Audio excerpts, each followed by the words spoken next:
Hello dear students, today we will start the new chapter of Hornbill, chapter number 4, Landscape of the Soul, written by Natalie Trouveroy. Please go through the explanation of the chapter very carefully. Let us go through the introduction of this chapter. The writer contrasts Chinese art with European art by recounting two stories. The European art is about reproducing an actual view, whereas Chinese art is about not creating a real landscape. The Europeans want a perfect likeness, whereas in Asia, art is the essence of life and spirit. Now, let us go through the explanation of this chapter. Let us start with the comparison between European and Chinese art. This chapter is a comparative study of European and Chinese painting. It touches upon various subtleties of reality and art.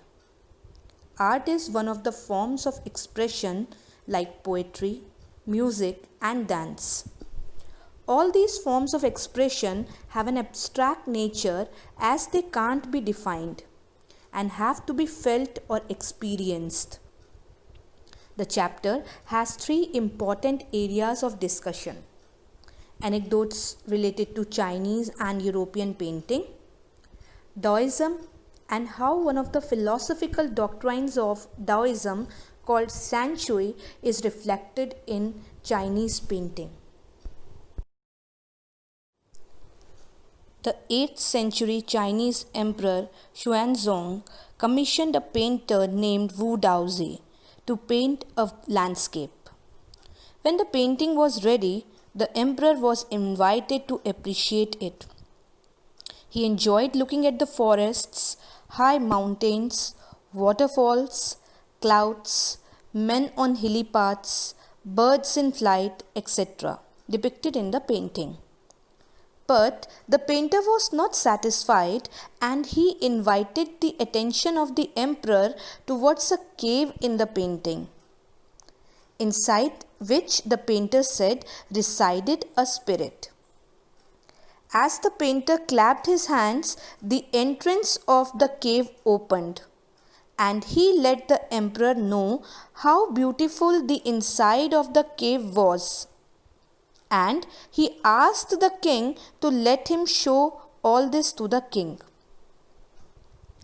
The painter entered the cave and disappeared.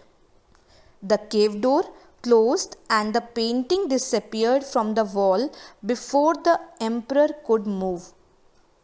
After that, the painter was never seen again. These stories played an important role in classical education in China.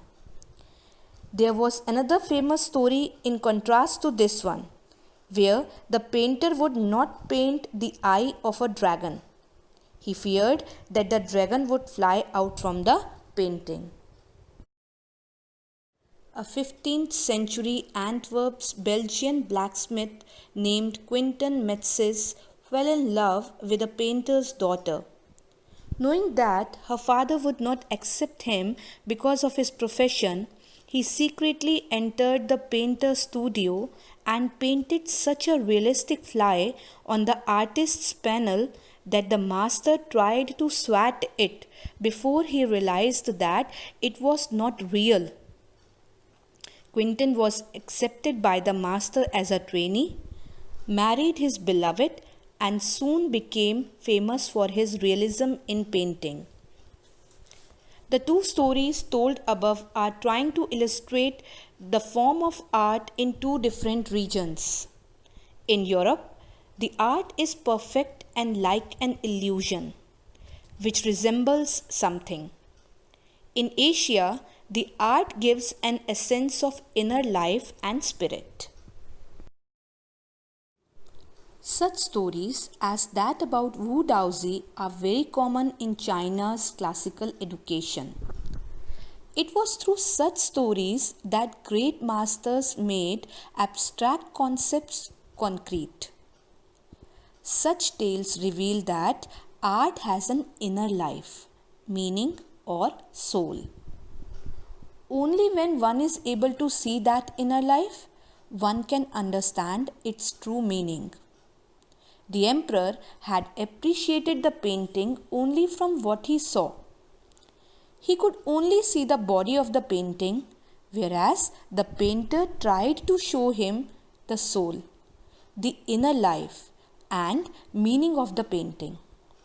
Similarly, Quentin Metz's signified illusionistic likeness in European painting.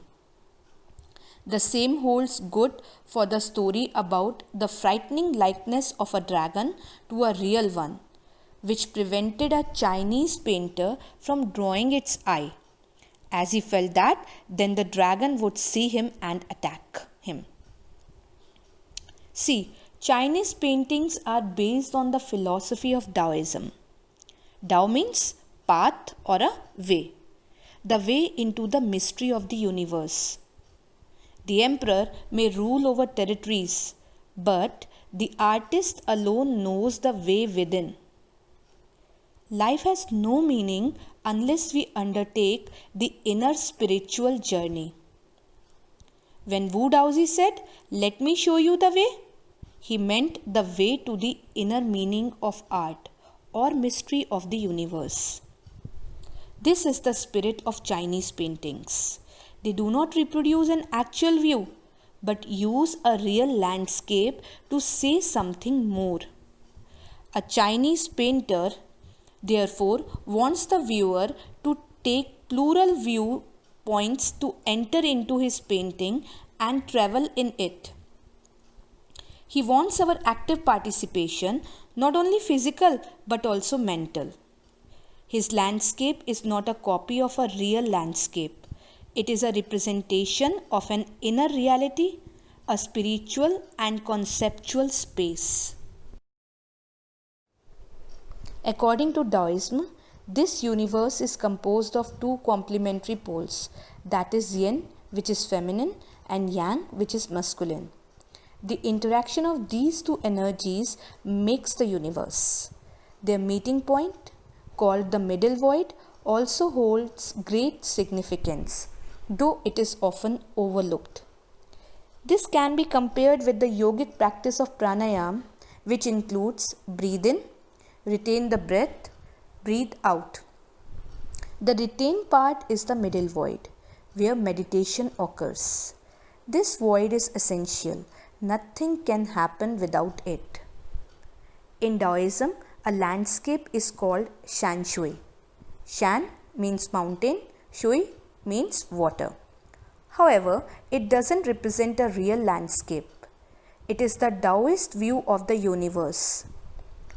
To understand Chinese paintings, one must understand Taoism.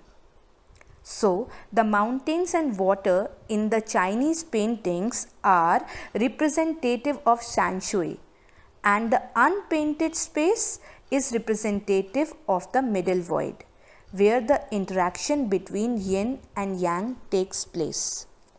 The middle void is where a man finds an important role.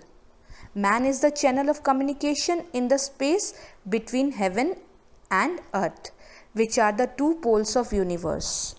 Man's presence is essential, and we can see his presence in the Chinese painting. So, explanation of this chapter is completed. If you have any doubt related to the explanation, please clear it without any hesitation. Thank you.